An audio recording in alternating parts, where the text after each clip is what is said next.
And so, indeed, my job is to tell you about this really exciting new initiative that C40 and EAT are launching together. But first, just a little background about the C40 and why a climate-based initiative is taking up the issue of food. So, despite the name, we are 84 of the world's greatest cities. We were once 40, but it keeps growing. Mostly megacities, population over 3 million people. But we also include a number of what we call innovator cities, slightly smaller cities that are regarded by their peer mayors as the real innovators and leaders on climate change. And that includes Stockholm, it also includes Oslo and Copenhagen, from whom we just heard. And we're an organisation that's focused on leadership amongst mayors on tackling climate change. And that's important because just these 84 cities represent 650 million citizens across the world. About a quarter of GDP is generated in those cities, and 20% of global greenhouse gas emissions generated by activity in these cities.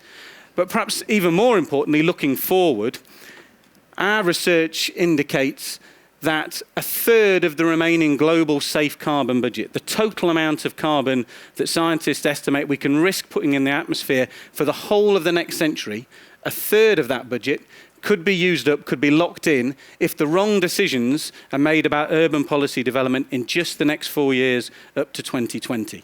So if we carry on with the 20th century model of cities that are ever sprawling, car-based, and embed ill health. But the positive news is what we see in C40 is an entirely different model of urban development taking place, one that's based on compact and dense cities, high degrees of mobility, but that's based on public transport and cycling and walking, and increasingly with a focus on supporting much healthier lifestyles. So C40 is a leadership club.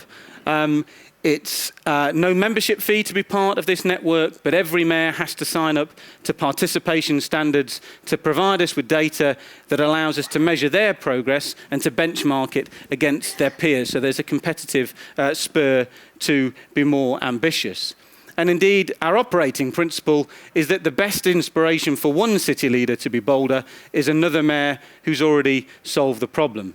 So whilst these big cities absolutely do compete with each other, unlike nation states, which when they tend to compete, it tends to end in wars or trade barriers, when the mayors compete with each other, it's a race to the top, not to the bottom. They compete by investing in their city's infrastructure to make it a more attractive place to live and to do business. And so we see a positive surge towards cleaner and greener cities. And the way we organise to get that, it's all about sharing, all about collaboration, or copying, if you would, of good ideas, is we're organised until today across 16 different networks that you can see on the screen, where these great mayors and their senior officials come together and swap ideas in a private environment that allows them to learn from each other.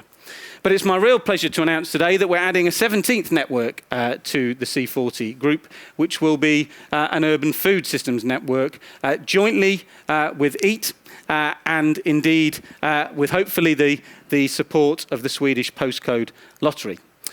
And I think we've already heard today in this last session why food is such a big urban issue and why it's something that mayors should take up. Perhaps more surprisingly, it's certainly a question I've been asked in the last few weeks, is why should a climate change organisation focus on food, a city climate change organisation?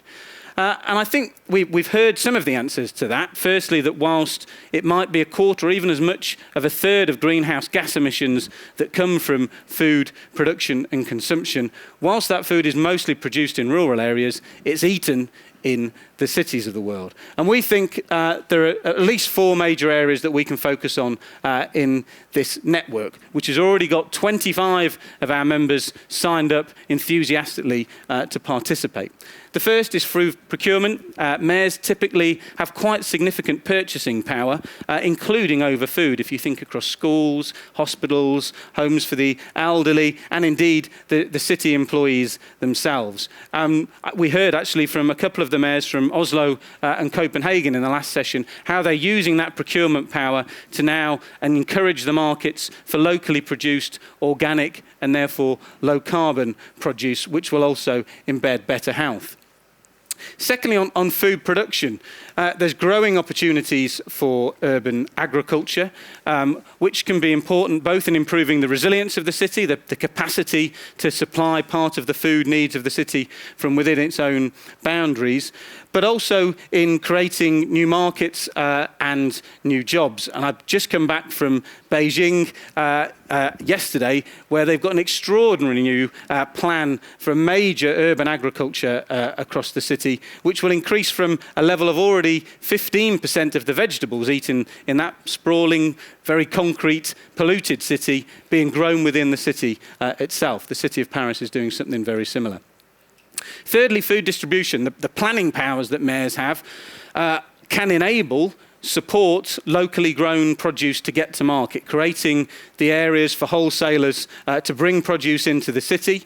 But if that's done right, it can also reduce food miles, reduce emissions from vehicles within the city, as well as supporting that wider market for locally produced food.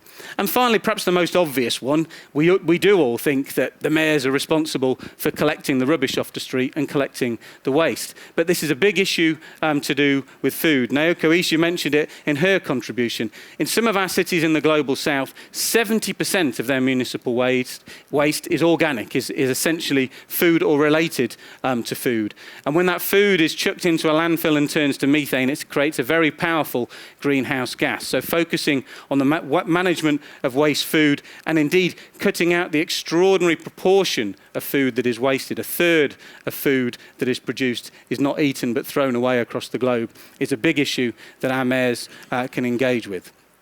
So this new network starts this week when you all leave this wonderful conference at the end of tomorrow.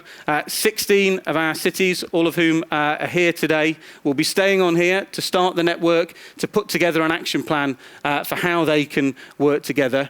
And very much to echo Gunhild's very powerful opening to the event today, I urge you all to come and work with us, to come and help us to make that network really powerful, and indeed to engage far more cities in focusing on food and climate change.